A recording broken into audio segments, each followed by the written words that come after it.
আমি মাকে খুশি করতে গেলে বউ নারাজ, বউকে খুশি করতে গেলে মা নারাজ। কিন্তু আমি একজন মানুষ, কোন দিকে যাব? ইসলাম বলে তুমি তোমার মার কি? সন্তান।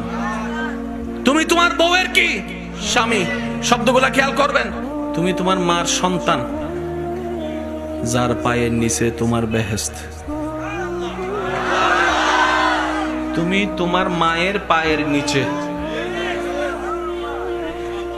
তুমি তোমার বউয়ের কি? স্বামী। স্বামী মানে অভিভাবক। অভিভাবক কি নিচে না উপরে? মায়ের পায়ের নিচে তুমি, আর বউ তোমাকে মাথার উপর রেখেছে, কারণ তুমি বউয়ের অভিভাবক। তো উপরওয়ালা তো নিচের ওয়ালার মতো হয় না, নিচের ওয়ালা তো উপরওয়ালার মতো হয় না। এবার সে বলে আমি করব কি? বলে যে শোনো, তুমি মাকে মাথায় রাখো, বউকে বুকে রাখো।